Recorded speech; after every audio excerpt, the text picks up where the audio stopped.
session here on the design stage at the Sydney Home Show, Day 2 at the Convention Centre here. John Houston is my name. I'm going to be speaking with Steve and Jemana Moore, who have two businesses here, the site Foreman and also House to Home Finishes, which was established about 17 years ago. So we're going to be talking all things build, renovate and design. Steve, I'm going to throw it to you and I want you to tell us a little bit more about all these houses you've worked on all over Sydney for all these years. Thank you, John. Welcome. Our business basically came about because we saw a need in the marketplace for a service to help people go through the journey. And it is a journey. Embarking on a major renovation or building a new home is complicated, it's difficult, and it's also expensive. And it's very easy to turn down the wrong pathway and tear up lots of money, lots of time as well. So basically we set up our business to assist people to go through the process. It's a business that's broken into three facets. So we have an architectural department. Robert's one of our architects who's here with us today. A tendering and then a project management service that we offer as well. And my lovely wife Jemana has the interior design business that tunes in very nicely with what we do. Yeah. And thank you for explaining that because, as Steve said, there are three very specialities here: architectural, build and design. But Steve, we'll start off with you. In regard, I've got a number of questions I'll put here together because they do cover the various aspects of the business. But first of all, is it better to, I guess, renovate, knock down or rebuild? Common question that we all have an issue with. What's your opinion? Yeah, it's a very common question, and unfortunately, it doesn't have a straightforward answer. So, what I say are there are four things that we need to look at and consider before we make that decision. So, number one is obviously the structural integrity of what's there. Number two is looking at what your design outcome is, what you're looking to achieve out of that, and whether an existing dwelling can be modified to deal with those needs. And obviously, cost is another impact, so looking at what the cost is, knock down, rebuild, as opposed to renovating. However, probably one of the most key points in there is what the council requirements are. Now, I suppose the best way to explain that is a client that came to us just a couple of weeks ago. They've got a small property over at Sans Souci. They were looking to do a knock-down rebuild. We looked at what the FSR is, or the habitable space that they're allowed to have on that particular property, and it worked out that if we knocked it over and built a new dwelling, they'd end up with 1/3 less of the space that they've actually got. So in that instance, it was best. The advice is keep the shell. We can gut everything out of it. We can turn it into a new home, but council won't make you reduce the size of something that's there now. And obviously that, out of the four things, that's the driver that sent us down that direction in that instance. Okay, so thank you. The term complying development, CDC, and council DA approval, the difference between the two? Yeah, and look, with a complying development, that's an approval process that you can go through either council or through a private certifier. And it has some obvious advantages. Number one is it's quick, and providing that we tick all the boxes, it's an automatic approval. I suppose the complications with CDC is that the controls are very strict, and so if there are 50 rules, for example, you must tick every one of those boxes, otherwise it's not a complying development. And obviously with a DA, there is a little bit of wriggle room with council in the controls, so one of the things that you can get some benefit out of is architectural merit. So if we've got a good design that meets the objectives of the council control, often we can get that through even if it's not 100% right. However, there are some other things to consider as well, and that is with complying development. In some cases, in some council areas, you'll actually end up with more habitable space under a complying development than what you will with a DA. And again, that's where professional advice can help you steer in the correct down the correct pathway. And the other issue is obviously with complying development is it's much quicker and you know what the outcome is, as opposed to council. Sometimes the outcome isn't going to be known from the beginning. I like the way you mentioned professional advice, and I think that's something we talk about a lot on this stage, and we have over a number of years at the home shows, is because by getting professional advice, you actually end up saving money. And Absolutely. I think if we have that mindset, that from the beginning, it takes that stress away of budget, etc. I mean, you must always have a budget, clearly. But, get professional advice up front, do it right, and you'll save big bucks in the long run. It's not just about saving money, though, John. It's also about enjoying the experience of building and renovating. A lot of people refer to it as a nightmare if that have been through that bad experience, but if you do get the right advice and use professionals that know what they're talking about, it shouldn't have to be a bad experience. It can actually be something that you enjoy and may do again. And I think also it's using the right professionals. So do your research, get on Google, talk to your mates. Word of mouth is one of the biggest forms of advertising, which is never lets you down. So do your research and you'll get it right the first time. Robert, talking about professionals, you're representing an architectural background. Indeed. How much time should people spend on the design process? The design process is really quite one that can be as short or as long as you really want it to be. I think the advantage of going down, say, through an architect would be an architect will also explain how to use the building most effectively and efficiently. So in terms of rough timeline, we can nut out a concept in a week and say, this is it, fantastic. It ticks all the boxes, almost like going to a project home and saying, it has 5 bedrooms, it ticks this, ticks that. And you can be happy with it. However, if we dive down into the brief and sort of really develop it even further and you sort of get a really understanding of how you work with the spaces and how you interact with the spaces, then that process takes a little bit longer. Let's just say, for instance, we go through your council approval process. So we're saying it's a little bit longer than through a CDC. We might spend between 9 to 10 weeks or 10 to 12 weeks to get the design correct.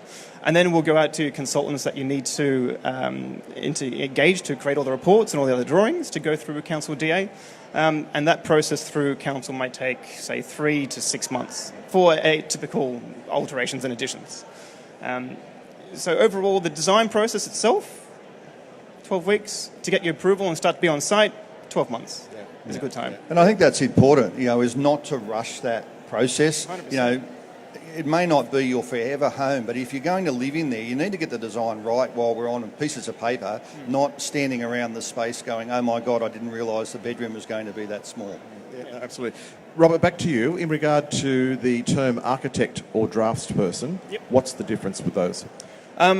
The difference between an architect and a draftsperson is much like going to a GP versus a specialist. To become a draftsperson or a building designer, you can do a 2-year course at TAFE under building design, or you can go to university and do a Bachelor of Architecture. That technically makes you a building designer. If you want to take the next step, after that 3-year of university course of Bachelor of Architecture, you can do a Masters of Architecture. That doesn't make you qualified because you have to do 3,000 hours of logged work experience under the 9 competencies of architecture, which range from pre-design and site analysis, concept, schematic design, detailed design, documentation, all the way through to contract administration and practice management. Once you have these 3,000 hours, which you can't always just say, I've worked for 2 years, I've got 3,000 hours experience, it has to be in those 9 elements, which is actually quite hard. You don't necessarily always get contract administration experience like you do at the site foreman. You might go to a smaller firm which doesn't necessarily go all the way. So you have to jump and change, go through hoops. The next thing is once you have your logged experience, you sit down for the exam. Once you pass the exam, you go to the interview, which you get basically grilled like a panel of architects. So say from start to finish, put you in hypothetical situations. Who's going to own up for this mistake at this certain period of time? And they can ask you anything about codes, ethics, standards, the whole kit caboodle. Once you pass that, you're an architect for 12 months. And then you have to do your CPD presentation, points and all that type of stuff. So it's between a 7, 9, 10-year period to become an architect. I think that's fair enough, but a professional service, or if you are in that professional area, ongoing training is part of, I guess, the luxury of being that title. 100%. So and it does come with its value. Yeah. Oh, absolutely. I mean, we have to do at least 20 hours worth of work experience. Most architects do between sort of like 50 and 100 hours, really. But the 20 hours worth of documented experience has to be from a licensed and registered person who can actually give you the education. Sure, yeah. So that goes between updating standards, the codes of ethics, the BCA or the NCC, that's now it is. And it goes through also how to design, better design, sustainable design, which is actually a massive thing at the moment. Yeah. So in order to keep your architect registration number, you have to keep your education up. Yeah.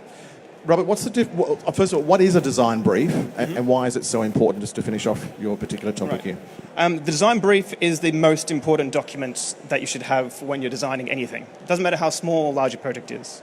The design brief at the site Foreman has 2 stages to it, and a third silent stage that we don't really sort of talk about, but it influences design. The first stage is putting down your needs, your wants, and your nice-to-haves. But fourthly, and also quite important, is also your budget. So for your needs, this is something that must go in the project to actually go ahead. If you don't have, let's say you're a family of 4, socially you need 3 bedrooms. So if your project does not have 3 bedrooms in it, it won't go ahead. That's a need. A want is an example that you have people coming from interstate every few months, or you have, let's say, grandparents living with you. You require another bedroom, so now it's a 4-bedroom house. A nice to have would be an ensuite that's attached to this extra bedroom that then makes it a little bit more livable. That's stage 1. And then we've got to see if you can afford it with that sort of monetary value to it. The second stage is all to do with your lifestyle and how, when we sort of have an interview, it goes both ways. You interview us as an architect, but we also interview you as a client.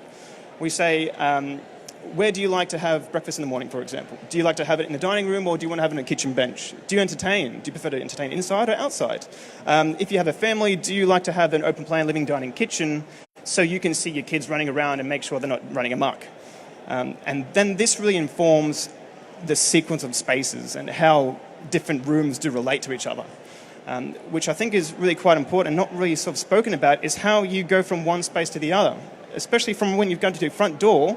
How do you meander through your building? And this is where architects will explain, when you get a few different options, they'll explain to you why they came with this option, how it relates to your brief, and how really we interpret what you're saying to us, how we physically see it, you moving through the spaces. Interesting how you actually mentioned the dining room before. We're seeing the disappearance of the dining room. But, exactly right. It's now the TV room as well, right? That's right. So the dining room's almost now, well, it is what we call the 5th room, that the alfresco area, which has the roof over it and the plasma screen and all the outside areas, the outdoor kitchen. But so we still have the dining room in a different sense. That's don't we? right. And it sort of like blends that inside and outside room. I mean, I just did a renovation in my place, and we're sort of putting blinds in just to make the dining room a little bit bigger. Yeah. And the living room just sort of expands, and inside is outside, and you can't tell what's what. Yeah, our lifestyle has certainly changed the way that we live today. Steve, you're about to say something.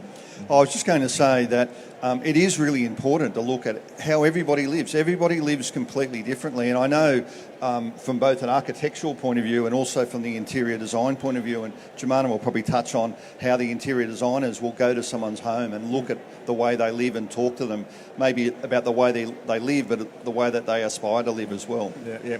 So on that, Jemana, I'd like to welcome you to the panel. You represent House to Home Furnishings, and from an interior design perspective, why use an interior designer? Why engage an interior designer as opposed to doing it yourself? Yeah, look, that's a good question. We do get a lot of clients that, when they come to see what we have to offer as an interior designer, that ask that question. An interior designer's job ideally is to take you on that journey, a journey of experience. So they would have worked on a number of projects. They already have that experience. They come with a lot of knowledge because they understand the do's and don'ts from working on a number of different projects from day to day, understanding the products that are available out there. So rather than you having to go around to see what's available out there, that's your interior designer's job, is to guide you as to what's available out there in the market, from products to materials, what's best suited for your requirements. In the same way that you would write a brief with your architect, you would write a brief for your designer. And as Robert touched on it, he will go through, or an architect will go through, specific questions on how you use your space and what your expectations are of the space. Designer's job is to work out how you're going to, it's the quality of the space and what you're going to put in it. And that's one of the reasons why an interior designer should generally come home and visit you in your home and just have a look at your belongings, how you use your current spaces, to understand how to best design your home, custom your home to suit your particular requirements. And when is the right time to actually engage an interior designer? Yeah, ideally at the same time as working with an architect. We work a little differently from a creative perspective than what architects do.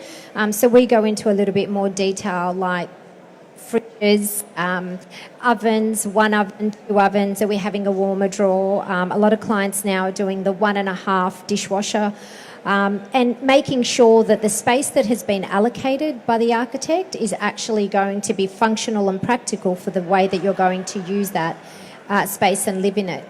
If it happens that you've already gone through that architectural process and you haven't selected a designer, my suggestion and advice would be that you should have a designer working alongside of you from a selection, sourcing and specifying process.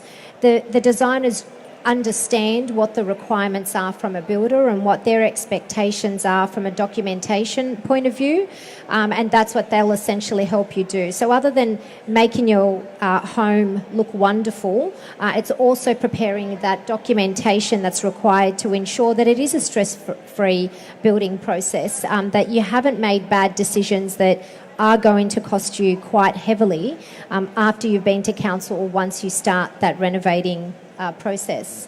And what's the difference between, it's often confused between an interior designer and an interior decorator? Yeah, so a decorator sort of focuses more on the soft furnishings of a home. So the final touches, cushions, lighting, furniture, paintings, artwork, those types of things, whereas an interior designer does go into quite deep into the detail of the requirements of the home, the requirements of the people living in there. It could be custom joinery. As I said, we go into the detail of every part of the home and how you're going to use it and fit it out and what you need. An interior designer, when we go through and we design a space, it's not about fixing that space. We grow, we change. I know when we're building our home, I've got my 13 and 12-year-old children here, and what we designed 4 or 5 years ago for our home and what we needed for it, that space is not what they need now. So I went from needing a toy room to now I need a breakout room or, bunker. you know, bunker. Somewhere for or them another to- house. yeah, I had 3 absolutely, children. some days. So it's about allowing those spaces to grow with us. And that's the detail that a designer goes into, which is very different to what an interior decorator will do. Yeah, thank you. So we've spoken about design, we've spoken about build, and we've spoken about the architectural process, but the term project manager often gets brought up. I guess, Stephen, if I can ask you, what is a project manager and why engage one? Sure.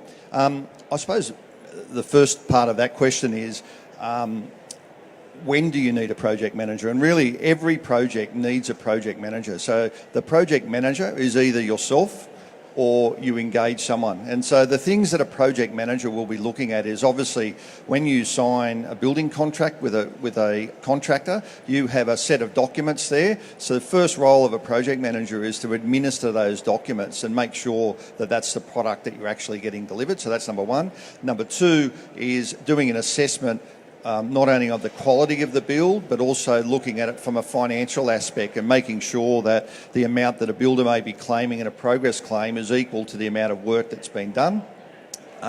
Also variations, I mean, often, and we've sort of touched on that a little bit today, but if there are changes throughout the build, the builder may be entitled to a variation. So where a project manager would deal with that is if it's a financial variation, would be carrying out an assessment as to that, whether that's a fair and reasonable variation. But probably one of the most important things, which doesn't get touched on a lot, is often there'll be changes throughout the build, which is what's called a no-cost variation, where you might be substituting one product or one methodology for another, but it doesn't actually have a cost impact. And as a consumer or a client, it may be difficult to carry out an analysis of that, whereas a building professional, as John mentioned before, has the technical ability to be able to say, you know what, Mr. Builder, that's actually not an extra cost involved in that process. Excuse me. So talking about contracts, what's the difference between cost and fixed price? I should say that the term is cost plus and fixed price. Yep. So with cost plus is an agreement that you enter into a builder whereby the builder is allowed to charge a margin on top of his costs. So his costs are both material and labour costs, and he's allowed to charge you a margin, which these days typically ranges from between 15 and 20% on cost. So there are some disadvantages of that system. So number one is at the beginning, from the onset, you don't actually actually have a total price. You don't know where your end figure is going to end up being. The second and probably the most critical one is with Cost Plus. There is no incentive there for a builder to reduce the cost. So he might, if he's looking for an order of timber, he might go to Bunnings as opposed to a wholesaler because the incentive there is that he's making money out of the cost. So he's making his percentage on top of that cost. And then as opposed to a fixed price contract, that's where you sign a contract and it is what it says. Unless you change your mind about something or there's a latent condition, the cost will be the cost. And obviously, from the outset, that does sound like the best way to go. However, it's important to get the best benefit out of a fixed price contract is you need to have proper documentation that sits with that. And what that means is when the builder is out there calculating his cost or his fixed cost, if we're reducing or eliminating risk, that means he is going to reduce the margin he may apply to that process. So therefore, obviously, fixed cost contract associated with very good documentation will get you a better outcome than Cost Plus. And I guess overall, why wouldn't I just project manage the whole thing myself? Yeah, look, and that is possible, but is a skill set that you need to learn. So you don't know what I can do. That's it. And so, look, there are some people, some clients that do that, and these are clients that may have time available. So they might, not be working or take 6 months or 12 months off, and they are able to be there on site and administer and manage that process. And with the advent of Google these days, sometimes you can learn pretty quickly about things. So, but it's obviously a time thing that you need to apply, as opposed to employing a professional who might be able to get the same task done in an hour that might take you 8 hours to learn the skill set. Yeah, sure. On another, not another, just to contribute to the conversation, we're in an incredibly vulnerable time at the moment with the banks and the way that the market is with the real estate market. Things just aren't moving like they used to. It's been predicted we're now in this space. We don't know how long we're going to be in this space for. What advice would you give people now? I mean, certainly there's money around. We can get access to money, but we may have to do it differently. Give us your opinion on this at the moment. Yeah, and look, banks are obviously looking at what their risk is. So if you're minimising the risk to the bank, obviously you're going to increase your opportunity to get a better deal out of the bank. And what we're finding out there now is the banks are scrutinising more which builders are going to be doing the work for you. So it's important to have some guidance as to having a builder that is running a good business, has a good track record, and that builder is going to be more attractive to the banks. Yeah. And they're looking at, they're assessing how many bottles of wine we drink a week. Absolutely. It's going down to that detail. So the bottom line is start growing your own stuff and you're a lot better off. Yeah. Anyway, okay, look, thank you guys. We might just go to a few questions here. Any questions for anyone from, for Robert, Stephen or Jemana? Yes, I'll just throw the mic if I may. Hello. We're looking at renovating our apartment. We're at the early stage. 2 questions prompted by what you have said today. One is, how do you find an interior designer that will come along and look at your space and create the enthusiasm and the idea before a builder comes along and insists on doing his or her part of a job? The second question was around project management. You almost implied that there should be an independent project manager. Does such a person exist, and how does one find one? F26, I think our stand is. No, all seriously, Jemana can probably answer that. Jemana does a lot of work in units, and so I'll probably let Jemana take over that question. Yeah, ideally your interior designer any interior designer that you choose should come to your home first and should do what we call a free assessment, so in-home assessment, where you would walk through, you would talk to the client about what their expectations are, what they're hoping to achieve in their space, whether it's a complete strip and refit or whether you're changing the layout of the apartment entirely. And then talk ideas with you. So there should be, a point where you will throw some ideas around, talk about what's most feasible, practical, functional, what your budget may or may not allow you to do. Realistic budget is a big thing. I know with apartments, it is a little bit more expensive to renovate. Renovate because of the access issues, strata, you've got a number of other complex areas that you need to work with. So, you should be able to have a designer that is going to come in and throw some ideas around, but a qualified interior designer will be able to put some drawings together for you. So offer you some options of alternate layouts depending on what your requirements are. From there, when you're happy with that design, it's at that stage that you would then engage either the interior design company or a builder to then take on the works and price based on the design that's been approved. But like Steve said, if you would like to come and talk to me a little later, that's basically what I do. Is most of my work is refits of apartments. So we can have a bit more of a detailed chat. And another thing we can actually do is give you like a 3D visualization of what the interior is going to look like. Yeah, absolutely. And you can go to the point where you can get it rendered up and it looks almost like a photograph. So you get a good idea of what colours are going where, what the furniture is looking like. Imagine being in the space and what you're going to look at, and even like your view. You can sort of take advantage of that 3D software that's available at the moment. It's really quite fantastic. And that's the advantage of having a good interior designer, is that they allow you to visualise before you actually go and spend the money on something. So you want to be sure that you're making the right decisions, informed decisions, and by using a good interior designer, that will definitely ensure that you're making the best decision for your requirements and your budget in advance. Thank you. So would you please thank the guys from the site, Foreman. We have Robert, we also have Steve and Jemima from House to Home Finishes, I should say. If you'd like more information, the stand number is F26, and the guys will be over there. Would you please thank them all? Thank you.